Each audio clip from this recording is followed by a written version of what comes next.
Never Bother a Bulldozer. Written and told by Kiefer Adams. Rico was a small bulldozer who did odd jobs around the island of Sodor. He was the same size as Terence the tractor, but was a little older. Nowadays, Rico would occasionally work at an Ophir quarry on Thomas's branch line, where Mavis worked, or the China clay pits. Rico's job here was to clear away any debris or gravel that had fallen onto the tracks instead of the trucks. Rico preferred to work at the Ophir quarry, as he was always pleased to be in the company of the likes of Toby, Thomas or Mavis. But I'm sorry to say, when it came to the clay pits, it was a very different story. One morning, Bill and Ben arrived at the clay pits to start work earlier than usual. The Fat Controller had asked them to prepare a large train of stone trucks for BoCo to collect. They had just turned a corner when something caught their eye. "I told you it was going to look like that already," huffed Bill. "Looks like I owe you 2 lumps of coal," chuckled Ben. Sure enough, there in front of them was Rico. He was being tended to by 2 quarrymen who were mending his engine. "Oh dearly me, Rico," huffed Bill. "Have we broken down again already?" "It's not even the crack of dawn yet," laughed Ben. "Nothing of the sort, you rapscallions," roared Rico. "This is just routine check, that's all."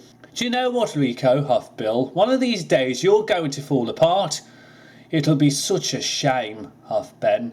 "It always happens to the oldies round here, doesn't it?" "No wonder we youngsters are still getting on," chortled Bill. It was lucky for Rico that the quarry manager had sent Bill and Ben on their way to start work. He was hurt by their words and very cross. Despite his age, Rico was always determined to prove he was really useful all the same. Later that day, Rico's engine had been mended and he had been cleaned and polished. Bill and Ben had managed to sort out BoCo's trucks and had been sent to work on another part of the island later that day.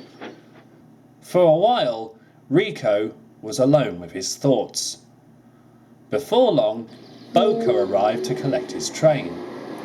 "Hello, Rico," he called. "How are we keeping?" Okay, I suppose," said the old bulldozer. He then told BoCo all about Bill and Ben. "I'll take no notice of 'em," BoCo said. "They know when to quit when they're ahead." "How do you think Edward and I managed to keep 'em in order?" "Is that why Duck calls them the bees?" asked Rico.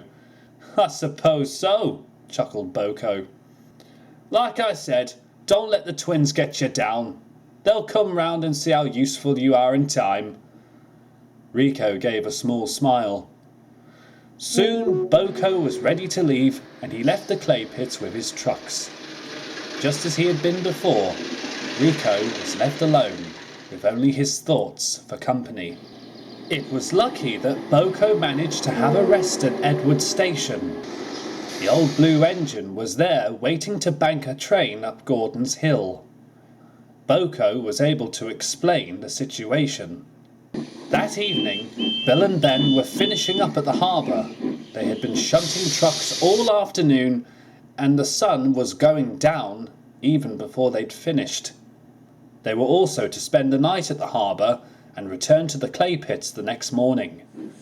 They were just settling down for the night when Edward arrived. "Would you two like to explain to me what you've said about Rico?" he asked. "We didn't say anything," began Bill. "Don't give me that," huffed Edward. "BoCo told me." "What do you expect from an old bulldozer, Edward?" huffed Bill. "He just sits in corners of the quarry and does nothing," huffed Ben. "He's too old to be useful." "Oh, and I suppose if I was to sit in a siding and rust away, would you call me old and useless?" asked Edward. Bill and Ben were hesitant to answer the question. "As I thought," said Edward. "Rico might be the oldest resident on Sodor, but at least he tries to work hard and be useful for the Fat Controller. Now, I'd advise you to make it up to Rico when you go back to the clay pits in the morning. He might surprise you, as I've surprised the mainline engines in the past." With nothing else to say, Edward puffed away. For the rest of the night, Bill and Ben were strangely quiet. The next morning, the dock manager asked Bill and Ben to help out around the harbour. The Fat Controller asked Thomas and Mavis to head up to the clay pits and arrange the morning trains. Mavis was pleased to be out of the quarry, and Thomas was happy for a change of scenery besides his branch line.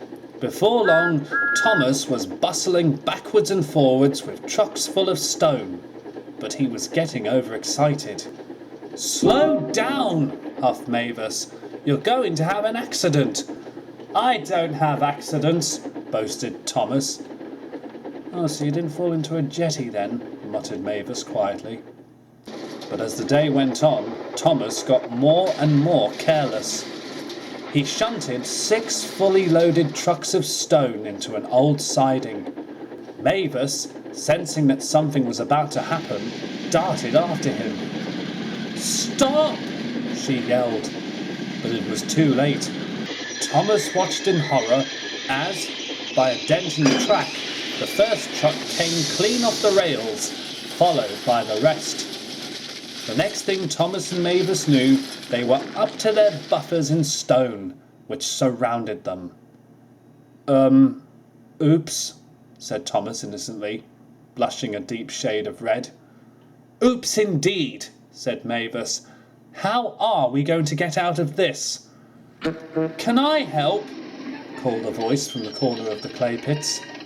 When Thomas and Mavis saw where the voice came from, they were more than happy to see who had come to the rescue. By the time Bill and Ben returned to the clay pits, the mess had been cleared up and the trucks were all loaded again. "What happened to you two?" exclaimed Bill. We had a accident," said Thomas. "You had an accident," cut in Mavis, "but it's all fine now." "But how did you manage to clear up the mess in such good time?" asked Ben. At that moment, Rico appeared with the quarry manager. "It's a good thing Rico was here to clear up the mess," he said to the twins. "Had he not, it would have been a different situation.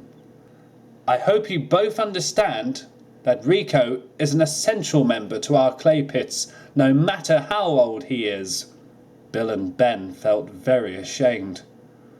"We're sorry we were rude, Rico," said Bill. "You're really useful, and you've certainly proved it," said Ben. "Oh, that's all right," said Rico. "You're both forgiven." "Now, if you excuse me, clearing up that mess made me tired.